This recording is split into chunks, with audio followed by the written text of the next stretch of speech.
One of the most important things you can do is surround yourself with people smarter than you. That was a good example of that. And so is the next speaker I'd like to introduce to you, who is Olivia. How many people think this conference is very creatively put together?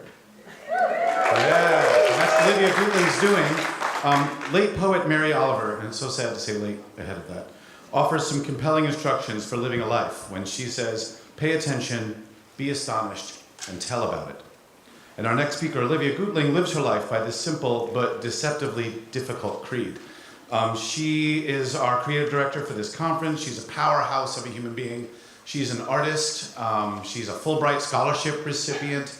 But on top of that, she's no tall ship captain. However, it's hard to live. We should have put that later in the program. She's really got down the craft of wandering better than anyone I know. Her and that car in the desert are one, and it's very inspiring. So she's sort of a wandering craftsperson, and sort of the art of dreaming is also deep in her, as well as boxing, of all things. So don't mess with Olivia Buidling. Here she is.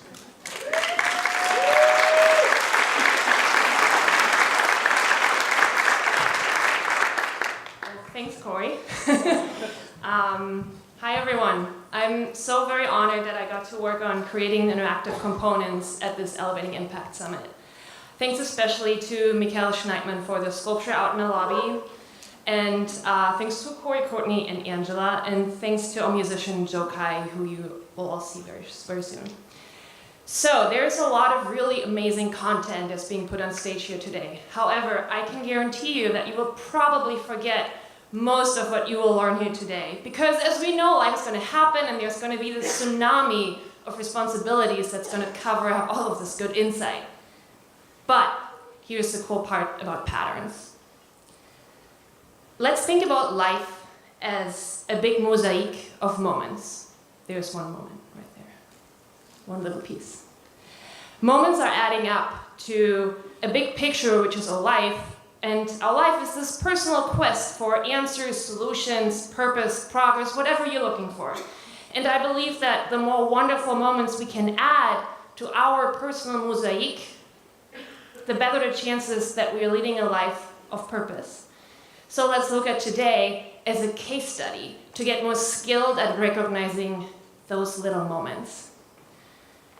And making moments a part of your experience here today was the inspiration for all the creative components that we put out there to ultimately increase the surface area of wonder and connection for all of you. So one of these moments might be when you step into the sculpture and you play with patterns of thought and movement and reaction. Another moment might be when you get to play with scents and watercolors upstairs and you start recognizing patterns of memories and associations. Or another moment might be when you connect with somebody in a meaningful way and have a meaningful conversation. And all these moments add up. Where's the clicker? Next slide. Yeah, there you go. And what I hope that you will find here today is a spark to stay curious, to ask the right questions, maintain the right connections, and recognize these special moments. And I want to inspire you all to find as many moments as you can and see what lasts, because a pattern is only visible if you look at it from the right perspective. And by collecting these moments every hour and every day, I hope you can all remain being the amazing change makers that you all are. Thank you.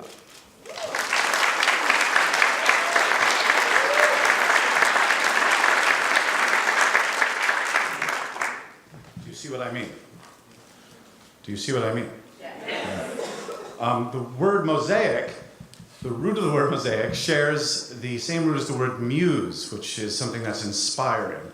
And there are a few things more inspiring than a panel of extremely smart people. So that's what's coming next. And to guide these panelists through their discussion is our esteemed colleague Gwen Conner from Providence Health Services. And we're in good hands with Gwen, and she's accustomed to guiding teams like this and running these discussions. She has spent 25 years with Providence Health Services, working with clinical teams, facilitating partnerships, developing a multi-million-dollar innovation fund, and the launching an individual health insurance product. And Gwen's work has not gone unnoticed. She was profiled at the Mayo Clinic Transform Conference and is revered by the regional health innovation community. So she's going to come out with a panel with my new favorite Canadian friend Jody Stonehouse and Abigail Sarmac and Vivek Chandas, and you'll learn about them very shortly. So here's your panel.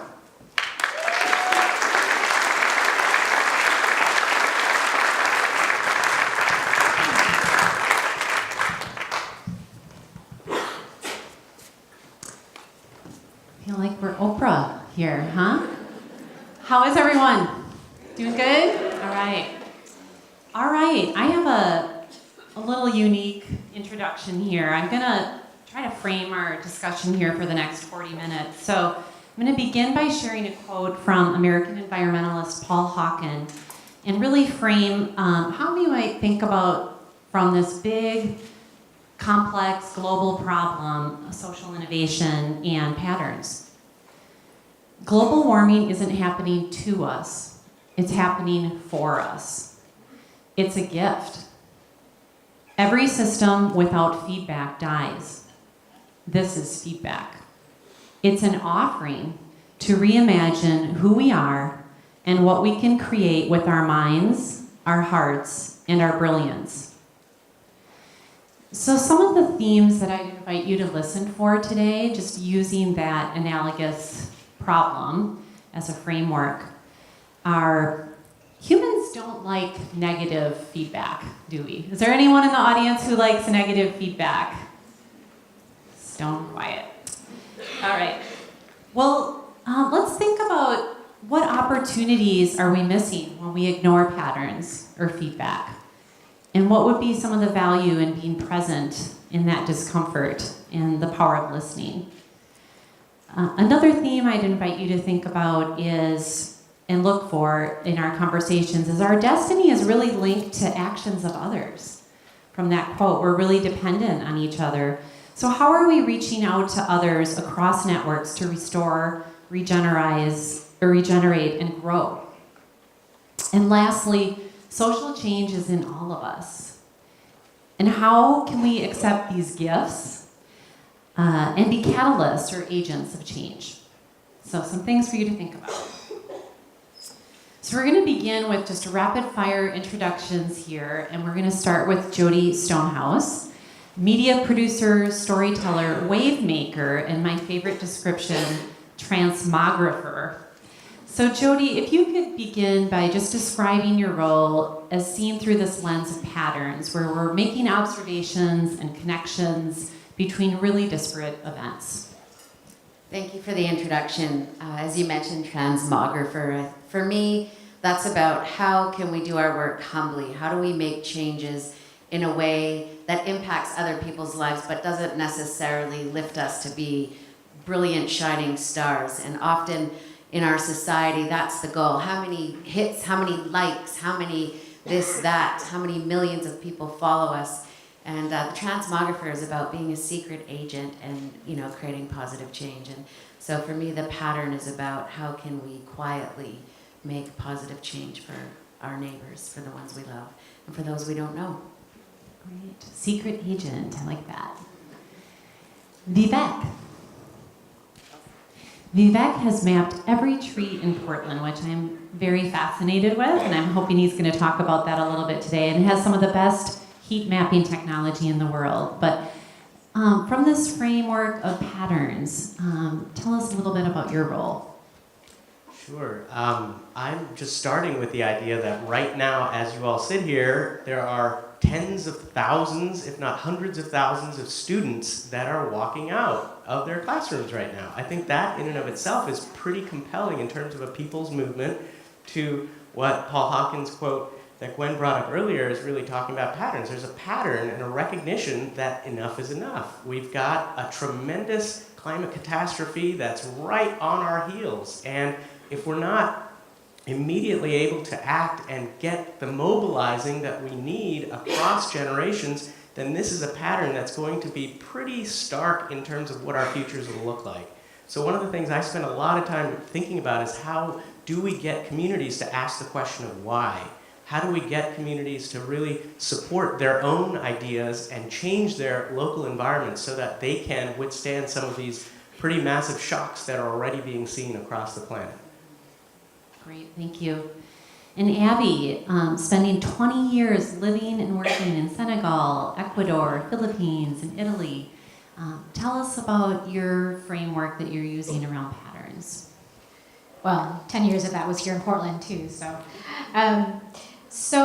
I kind of think of my role in this world and in this community as kind of the support staff for the world, which kind of maybe is surprising for people because I actually work in grant making and impact investing.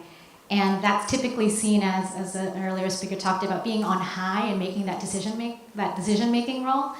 And in fact, I don't see my role as that at all. I love the secret agent feel. I feel like my role, when in that position, is to find amazing people who recognize negative patterns in the world, understand it deeply, and get them what they need to create new positive patterns. So that's how I see my role. Okay, that's a good kickoff. So we're going to start with a few questions and a little bit of a discussion with Jody. And I did a little bit of research on Jody, so I was a little bit of a secret agent myself. But one of the quotes from an article that I was reading, I'm just going to read that to you, and then we can have a little bit of a discussion about it. The quote goes like this: "The gift that has been passed on through our oral tradition, that regardless of the disparity, hopelessness, you always make decisions for those yet to come. We're taught very young that every decision we make is about the next 7 generations." So Jody, how does storytelling really improve understanding of Indigenous people? Thank you for that. I think for me, storytelling has been really critical in my work. It was my grandfather who took me out on the land as a young girl, and we'd go on the trap line, and he would talk about the relationship between, the beavers and the fish and the birds. And it's interestingly enough, the places that he used to take me as a young girl, there's no longer any beavers, right? And so his stories of when his grandfather would pack 100 pounds of beaver pelts to the fort to trade them in for flour and for blankets and pots and pans and all those shiny things that came. And now there isn't any beavers left in that stream on our property. It's those stories and the patterns of what's happening with that animal, what's happening in relationship with ourselves as a community that sit there with that water, and along with the people that the 4-leggeds, the 2-leggeds, the winged ones, we're all in relationship with each other. And so the stories have leveraged me to see where things have been, because I wouldn't know what it was like for my great-grandparents if I hadn't heard those stories. I wouldn't know about the riverbeds changing, the birds changing. And I also see our own behaviors. My grandfather got tired of trapping with us as he got older, so then he started using the tailpipe of his car, using exhaust, in the holes for moles and gophers, right? Like, how is that helpful, Grandpa? I don't know. But so the stories of patterns changing, we can see in my own family. And so the traditional knowledge, hearing down what's working, what's not working, what's happening with our relatives insofar as the water quality, and it supports us in making, better decisions. Okay, if the beavers have completely declined from this space, how else is this harming us? Because we are also drinking the water. So, stories help for me in the work that I do around where have we been and what do we need to know to where we're going. And that teaching of the 7 generations is all about, how can we be responsible to our great-grandchildren? So if the water isn't well for me now, how am I going to do my part to make it well for my great-grandchildren? So storytelling is a valuable tool for discovery and exploring patterns. What should we be listening to in any multicultural story? Interestingly enough, in the times that we are living, we have stopped listening to each other, and I think we have forgotten about each other's humanity. More now than ever, we are telling our own stories on social media, but everyone's so eager to show their own story that we're not actually listening to one another's story. So what are the ways that we can be quiet and humble enough to actually have compassion and empathy for those people's stories. And then the folks who don't have access to those resources, how are we going outside of our circle, outside of our privilege, to listen to those stories? How are we getting outside of the spaces that we occupy to hear other people's stories? And that's a tough one. That means going into neighborhoods where maybe we don't feel safe. That means going to a place where maybe I don't know the language and learning to listen in a different way. And it's, again, checking our privilege, checking my privilege. I think that's the critical piece. So Jody, you talked a bit about people being sick, and the river used to be a place that your people could fish and eat and restore your families. Tell us a little bit about who is really losing or suffering if we're ignoring or disregarding patterns, and how can we prevent this from happening?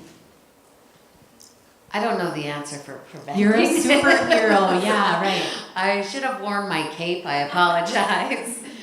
How do we prevent this from happening?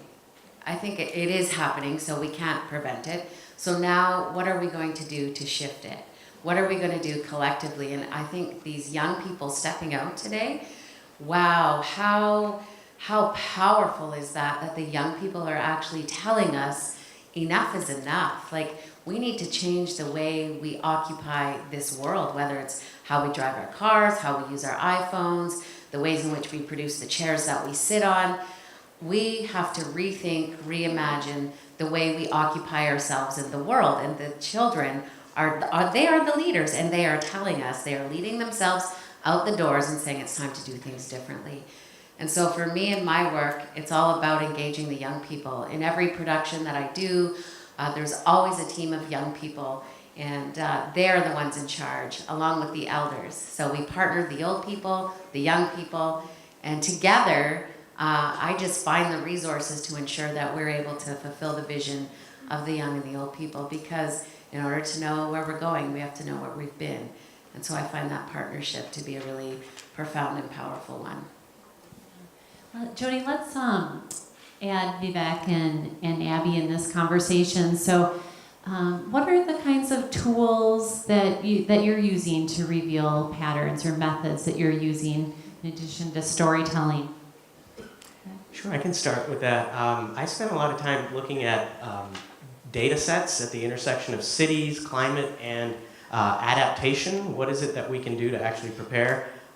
So one of the things that I first discovered when I first finished my graduate school, and I was this quantitative jock ready to kind of crunch numbers and get out there and do my math like a good South Asian, I immediately stumbled into this idea that, yes, I can get students to do the math, I can get them to actually run the numbers, I can get them to understand cities and how cities and their built environments are affecting our human health and well-being.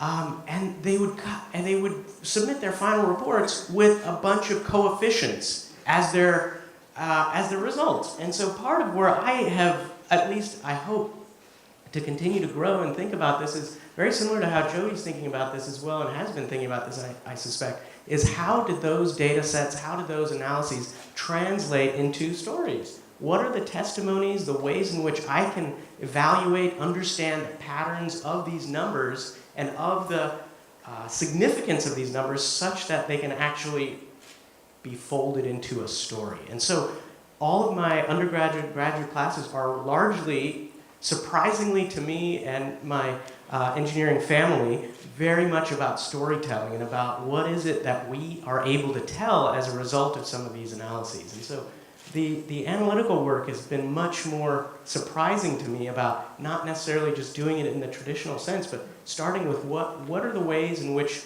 these impacts that we're seeing can be woven into analyses that can then help inform the stories that we're able to support through the analyses. So the analysis and the tool, in fact, of whether they be looking at quantitative or other types of data, I can simply link that to the overarching kind of narrative we want to all put together.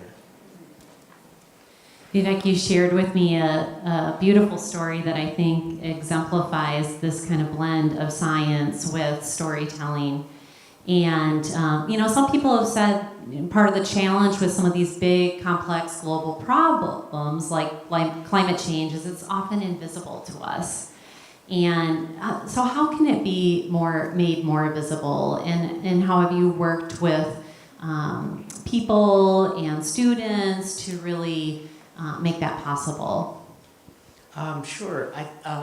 So one of the things we've found really pretty cool is we have come up with this way of getting communities to essentially map their own temperatures. This is something children learn from putting thermometers in their mouth and seeing if they're 98.6 or above Fahrenheit. And so what we've done is we've equipped communities with just the simplest little gadget. And we're building on type 2.0 now, is in the works. But what we're doing is we're essentially giving communities this very simple instrument that allows them to measure temperature and humidity. They go out, collect tens of thousands of temperature readings in a place, usually a metropolitan area, and those data sets that they collect, we're able to bring back, do some analyses, and essentially give them back these very simple maps. And all these maps show one thing: difference between one area to another area.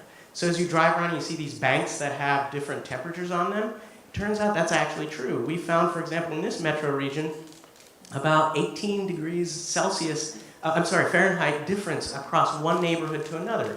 And so a couple of summers ago, we went to Richmond, Virginia, and conducted this assessment where a bunch of high school students, early college students from University of Richmond, as well as local high schools, were part of a green job training program.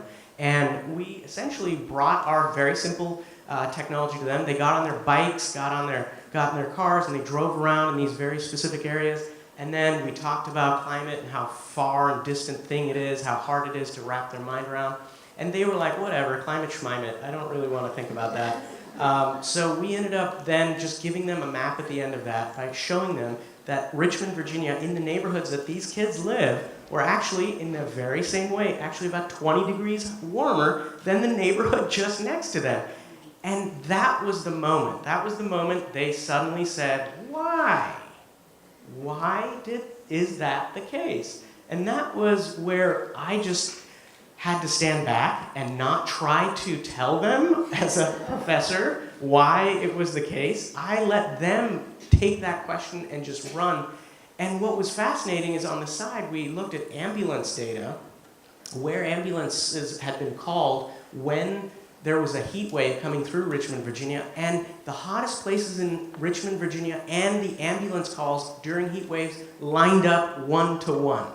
And the kids were just like awestruck by the idea that there's like populations that are being called into the hospital because it's like unbelievably hot in this neighborhood. And you might know that heat waves, you might not know that heat waves kill more people per capita than all other natural disasters combined.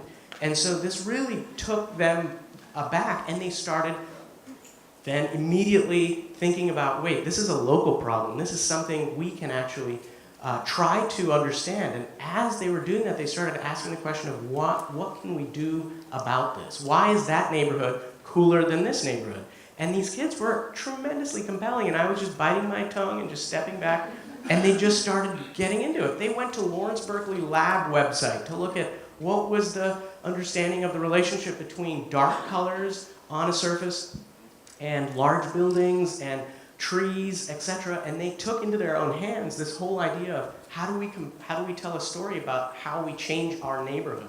And they took it into their own hands. They really found that it was much easier to create some local action for these particular challenges of temperature in their community than I could have ever imagined. And it was one of the more compelling stories that I've seen as a result of a very simple campaign that we did in Richmond.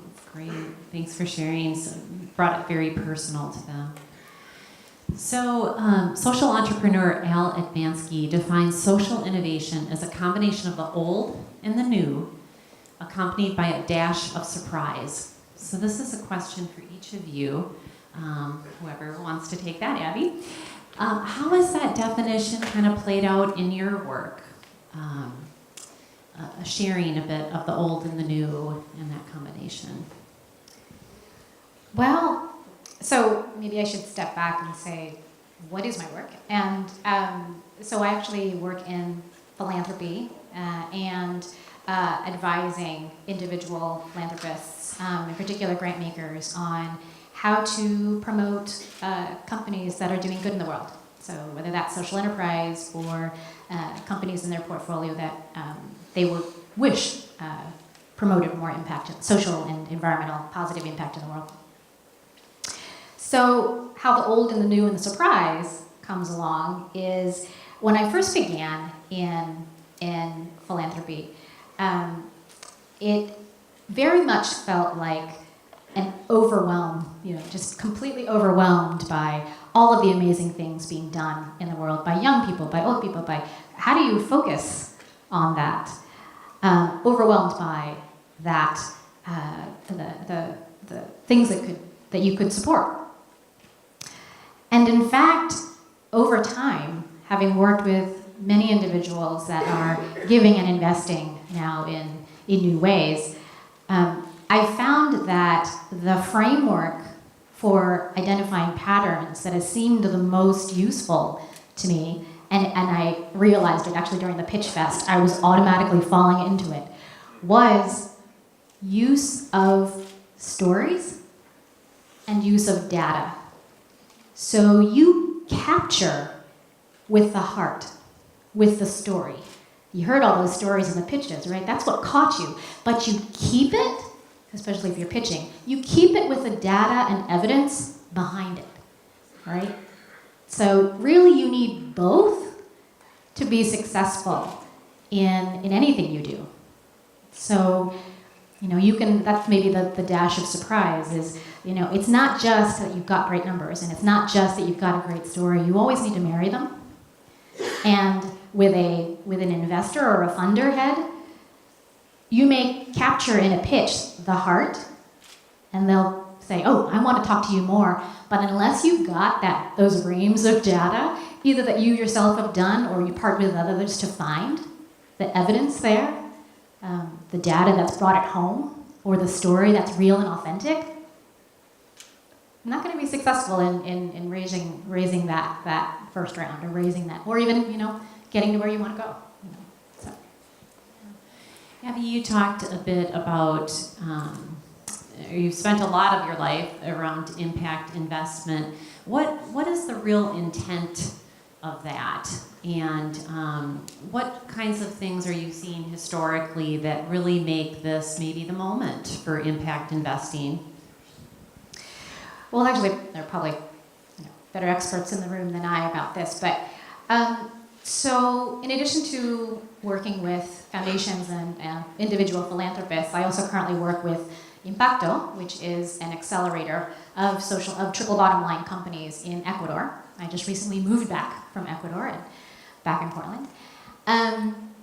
And in my work with Impacto, they are helping to facilitate networks of individuals, business leaders, industry leaders locally to understand what is impact investing. And I think the historic pattern and so I was kind of given this task of like, okay, so what's going on in the world? And so I took on a mini research project to just talk with over 60 funders and early stage investors, so under $500,000, in the impact investing space in Latin America. And what I found was really, to me, very optimistic and really heartening. So between 2007 and 2017, that really was a really big rise, a huge rise of, I would say 80% of the impact investors that are currently working in Latin America began in that time. So between 2007 to 2017, 80% of the money going into impact investing happened then, it became established then. And in talking with them, but the caveat being, the majority of that funding and investment was in big markets. So it was in the Mexicos, the Brazils, the Colombias of the world. And not very much actually from the Ecuadors of the world, or so the equivalent. I would say also, having begun working in this space, 10, 15 years ago, most of what you heard about impact investing was, and venture philanthropy, was in New York or San Francisco. But now look at us. Now you're starting to see it in Portland. And, hey, Walla Walla, maybe that's next, So I'm historically seeing that the first opportunities began in these where you'd expect. And now I'm really encouraged by the fact that you're beginning to see movement in places you don't expect, in these unexpected cities and towns. And that's incredibly heartening because what I'm finding is that it's coming from within. It's coming from within those communities. And it's in part this whole pattern of these communities are being inspired by what's happening locally and saying, I can do it here. I can do it in my school. I can do it in my community, even though there's, you just find your tribe and something starts up. So I'm really starting to be quite encouraged by that. Great. Abby, you've probably certainly seen working in these areas of the world where there's likely high levels of corruption. 80% of people living on less than $2 a day, and maybe no infrastructure. I'm wondering if you could share, as well as Vivek and Jody, what did you learn about how you can maybe lead with your heart or can use impact investing to really make a difference that you could apply in the communities where you live today? So if any of you have an opportunity to share, above and beyond. Some of the work that I get to do is we go on the land and we're scraping hides of an animal that we've harvested. The meat gets shared with the community. But we're doing this with CEOs and Indigenous youth because often the Indigenous folks, wherever we are, have been there since time immemorial, or they have located there in the past few hundred years. So they have relationships with the land. And when you bring in these CEOs into the community and you're talking about the stories on the land, you're talking about the legal traditions of those people who have been there, had their families there, sustained their families, then those folks start to rethink or think differently about their engagement with the land, their engagement with the people, maybe the resource extraction model that they're using, the contamination levels that are being the output, because the folks who are living with that are sharing their stories. And so it's been this relationship building around folks who have prospered, folks who have privilege, folks who have, big, large bank accounts due to people's resources and the contamination. And so bringing the people who often sit at the opposite ends of negotiation tables, bringing them together to be on the land together has been a really beautiful experience, and it starts to shift the way people do business. So if we think about corruption as an opportunity to build relationships, an opportunity to share our stories, how do we get at our humanity, right? That's the biggest piece. Once we recognize each other's humanity, then we can start to build these solutions. And so I urge, especially those high school students who are here, you have the opportunity to change your world. Be brave, be bold, and step in the gray, blurry areas. That's where I live and thrive. The black and white are not successful. So my advice to you is to be brave, be bold, and get in that gray, messy area. Great. All right. One key pattern for accelerating social progress is being a convener. And if we're going to go connect to and activate the good part of humans, we're going to need to stop obsessing about the evil part. So how do we create more connections, especially with maybe our adversaries or those who are strangers to us? How do you go about that in your roles? Sure, I'll start with that. I'd start with the idea that we're all trying to muddle through some of these really complex issues together, and muddling through requires the humility, it requires the framework that I like to think about as the head, the heart, and what I heard Jody say was the hands as well. So the idea that there is a connection that people have through the heart. There is a way that we can connect through a shared understanding of things that we think about together. And then, of course, there's the play. There's the opportunity to actually use our hands, our feet, and to do something together physically. Having spent most of my life in various forms of physical activity, whether it's capoeira or swimming or soccer, what have you, it's something that I've found to be very personally rewarding, is to actually bring people together around an activity. And so that activity in our case is often about going out and collecting data and information in a place where people are familiar. And so often adversarial relationships are immediately kind of softened when we're all digging a hole together to put a tree into the ground, or when we're all trying to understand why an area is different because of the long history of structural oppression that's been around in a country that's built on other people's backs.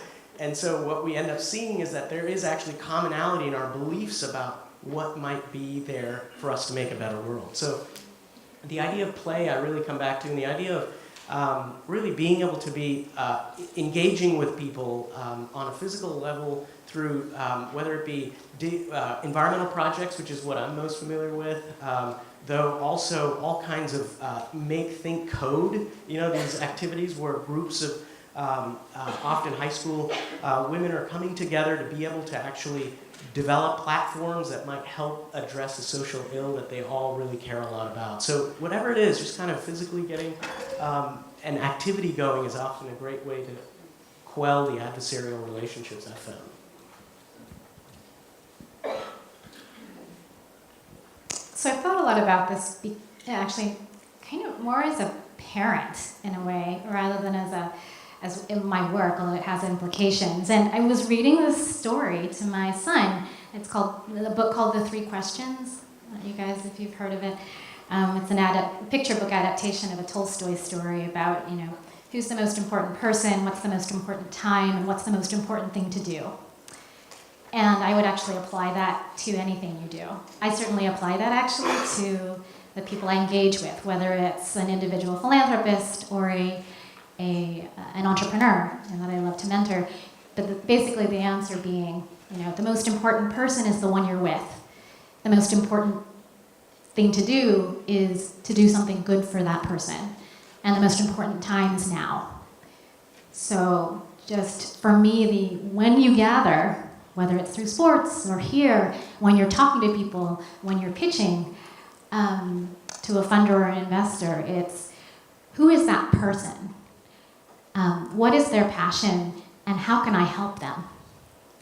Then no matter what, even if you don't get the funding, or if you don't get that vendor, or you don't get that contract, you've helped that person, and that will create a positive pattern in your life and in the lives of others that you have no idea where that will go, but it will be a good place. I'm currently working with the Edmonton Shift Lab. It's a social innovation project. We're looking at racism, and we had a guest speaker, Daryl Davis, come in, and he has done work with the KKK, and he had over 40 hoods given to him, and of course, our response is like, how did you do that? And for him, it was sitting and listening, and those views of that KKK member, of course, were disruptive for him. They're dishonorable for him. They're hate-filled, and they're unkind, and they're harmful. But he sat through and he built relationships with those folks. Even though he didn't like what they were saying, he didn't believe in what they were saying, and it was harmful what they were saying, he still listened. And so his relationships that he built with those people are what changed them. And those folks actually left the Ku Klux Klan. And so similarly, in the work that we do on the land, between settlers and indigenous folks, there's a tremendous amount of racism in the treaty territory where I come from. And so part of the work is, how can we have relationships with each other? How do we go back to how we were when we signed that treaty, which was, as long as the grass grows, the sun shines, and the river flows, we're going to live on this land together. And we've somehow lost that idea of being together. And so in my work, it's always, how can we be a good treaty relative to one another? And I find in the work that I do, it's relationships. Wow, I think that's a good way to end this discussion. Please give a big round of applause for our panelists.